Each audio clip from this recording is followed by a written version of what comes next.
Bonjour les renards, c'est Buldo, et on se retrouve pour une vidéo sur les animés de l'hiver 2024. Donc tout d'abord, nous avons Solo Leveling, un bon animé. J'ai beaucoup aimé le début, notamment car c'est le moment où on le voit augmenter le plus de niveaux, et surtout avec difficulté. Le système des chasseurs était aussi assez intéressant, on aurait dit une sorte de géant MMO un peu, mais dans la réalité, avec les donjons et le farm là. Je lui mets donc la note de 6 sur 10, il est bien construit. Ensuite, nous avons eu Mashle saison 2. Bon, c'est la saison 2 de Mashle, hein, le One Punch Man combiné avec le monde de Harry Potter, donc magie One Punch Man. Ça part encore plus en bordel que la saison 1, sauf que bon, même si c'est amusant, c'est assez répétitif, assez ennuyant, enfin niveau histoire en tout cas. J'ai vraiment du mal à accrocher quand le héros est super puissant, hein, surtout dès le début. Quand encore il s'améliore petit à petit au fil de la saison, j'arrive à accrocher à peu près, mais quand le héros est méga fort dès le début, j'ai du mal. Après, c'est pas non plus mauvais, mais c'est pas spécialement bon non plus. Ah, et l'opening, quelle horreur. Quelle horreur pour mes oreilles. 5 sur 10. Ensuite, on a eu Dungeon Meshi. Alors pour le coup, il n'est pas fini, donc la note ne sera pas définitive, mais je pense partir sur un 6 sur 10, je dirais. J'aime beaucoup le côté exploration de donjons et découverte qu'on a dans assez peu d'animés, plus le fait qu'il cuisine les monstres, car pas le temps et pas l'argent, donc parce qu'en fait ils sont pressés et ils doivent aller sauver la sœur d'un des héros, et donc ils cuisinent les monstres directement sur place pour faire au plus vite.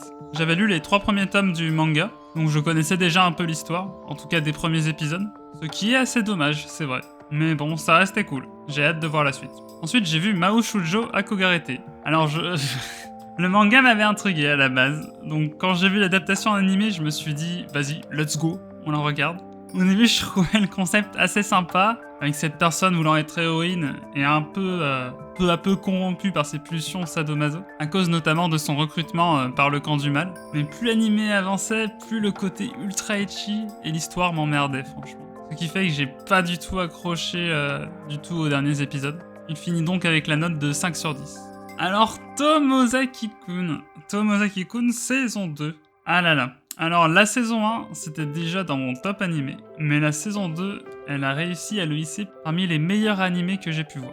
Même parmi les meilleures œuvres, je pense, de manière générale. C'est un 9 sur 10, et on retrouve Tomozaki, qui a bien évolué dans sa quête, pour devenir un personnage plus fort au jeu de la vie, lors de la saison 1 notamment. On a pu voir son évolution, et dans cette saison 2, on va le suivre dans la suite de ses quêtes, où il va aider notamment des personnes de son entourage, et prendre encore plus confiance en lui. J'adore cet animé par la manière dont il raconte son histoire et ses personnages très intéressants et attachants. C'est une petite pépite. Ensuite, Ishura. Alors, Ishura, c'est une petite surprise. Je m'attendais pas à ça en soi. Je m'attendais à avoir un isekai banal. Et finalement, j'ai trouvé l'histoire intéressante. Et surtout la manière dont c'est amené. En fait, à chaque épisode, on va nous présenter différents personnages qui vont se battre lors d'une grande bataille plus tard.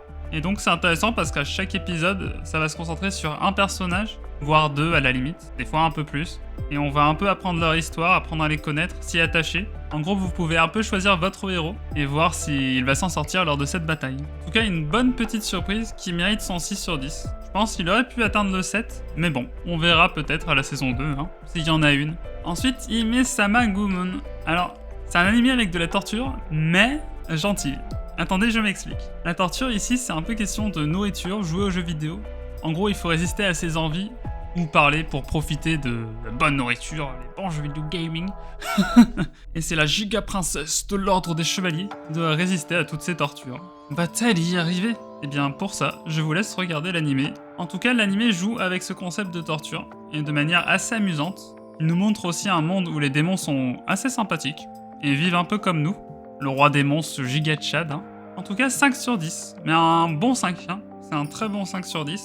J'ai même hésité à mettre un 6. Mais bon, je me suis dit, les 6 sont quand même un peu au-dessus. Et on termine cette vidéo avec Yamishibai, saison 12. Ouais, saison 12 quand même. La saison 12, donc des petites histoires d'horreur de Yamishibai, tout simplement. D'ailleurs, je crois que ça veut dire petite histoire d'horreur, si je dis pas de la merde. Enfin bon. En tout cas, 5 sur 10, Oui, vous vous demandez certainement pourquoi je continue à regarder ce 5. C'est bizarre. Mais c'est parce que tout simplement, c'est assez rapide à regarder. Et puis j'aime bien les petites histoires d'horreur. Même si j'aime sans plus l'animé. Ce qui fait que je mets 5 sur 10, quoi. En tout cas, j'espère que cette vidéo vous a plu. N'hésitez pas à mettre un petit pouce bleu, à vous abonner, enfin, vous connaissez la chanson. Mais franchement, ça me soutient énormément. Et ça me motivera tout simplement à faire plus de vidéos. Enfin, notamment les vidéos de saison que j'aime beaucoup faire. Et puis n'hésitez pas à passer sur Twitch aussi si vous voulez discuter. Ou même sur mon Discord. Je vous dis à bientôt dans une prochaine vidéo. Ciao ciao.